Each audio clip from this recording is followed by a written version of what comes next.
आप सभी दर्शक बंधु, श्रोता बंधु, मेरे शुभचिंतकों, आप सभी को मेरा प्रणाम, नमस्कार। संत महापुरुषों के चरणों में, पावन चरणों में धन्यंकार। आज 2023 वर्ष का अंतिम दिन।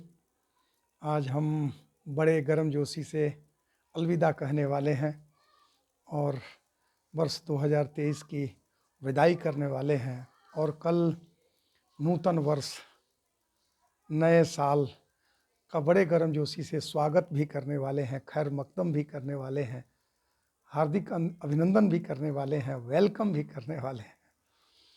और चाहे कितनी भी मुश्किल परिस्थिति हो, हमें सत्संग कभी नहीं छोड़ना चाहिए।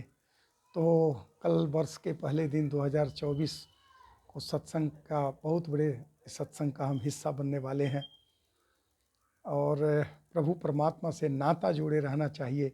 कहते हैं चाहे कितनी भी मुश्किल हो, लेकिन वो सारी मुश्किलें ये का हल है ये सत्संग, ये सतगुरु। कहते हैं हर मुश्किल का हल सतगुरु है। कल भी सतगुरु था, आज भी सतगुरु है। तो ये हमारी अवस्था बनी रहे। और कल बहुत बड़ा संत समागम होने वाला है। तो हम कल नए साल भी परमपिता परमात्मा से जिस तरह पिछले आज पल पल नाता जुड़े हुए हैं, वैसे कल भी प्रभु से ऐसे ही नाता जुड़े रखना है। और कल यही अरदास करना है कि साल के पहले दिन ही दीद तेरी हो गई, मानो इन संतों की आज ईद हो गई, कर देना सबको मालूमाल, आज नया साल है। तो ये प्रार्थना, ये शुक्र, ये अरदास दातार से करना है। कहते हैं ना कि ये जैसे एक अवस्था की जब वाणी मौन होती है,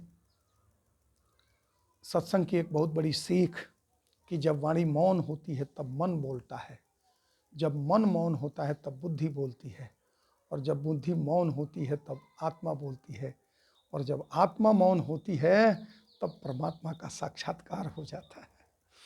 तो ये अवस्था, ये सुंदर सा प्यारा सा पल, जिस उद्देश्य के लिए ये हीरा जन्म मिला था, ये दुर्लभ जन्म मिला था, ये आत्मा को परमात्मा रूपी पिया मिल जाए, आत्मानुभूति हो जाए, परमात्मा का साक्षात्कार हो जाए, तो ये जीवन धन्य हो जाता है।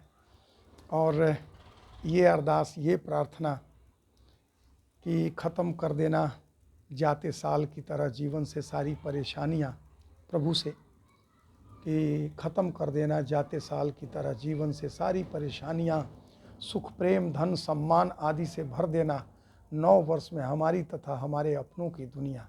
ये अरदास, ये प्रार्थना करते रहना है।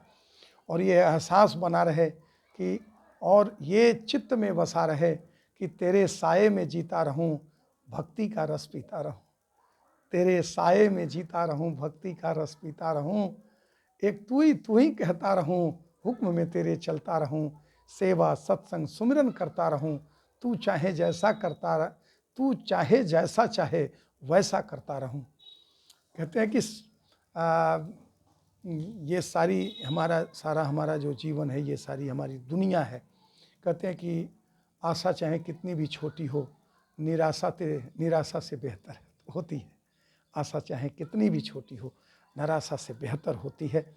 तो ये उम्मीद, कहते हैं कि उम्मीदों की कश्ती को डुबोया नहीं करते, साहिल अगर दूर हो तो रोया नहीं करते, रखते हैं दिल में जो तमन्ना कुछ पाने की, वो ज़िंदगी में सोया नहीं करते, वो ज़िंदगी में सोया नहीं करते। कहते हैं हर साल आकर गुजर जाता है, और इसी तरह वर्ष 2023 की समय अवधि भी आई है और गुजर भी रही है।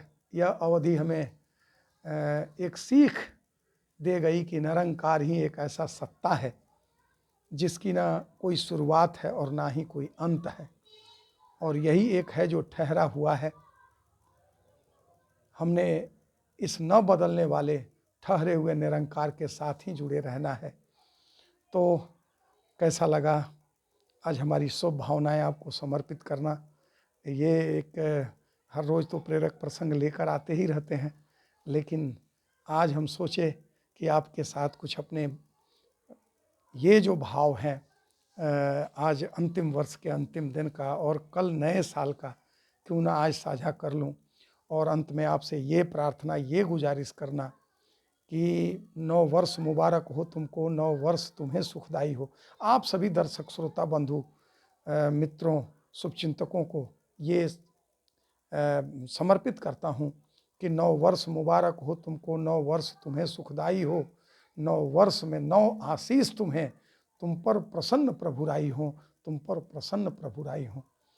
तो अगले एपिसोड में फिर नए साल में मिलते हैं। और अभी सभी को मेरा प्रणाम, नमस्कार और सभी संत महापुरुषों के पावन चरणों में धन्यवाद जी।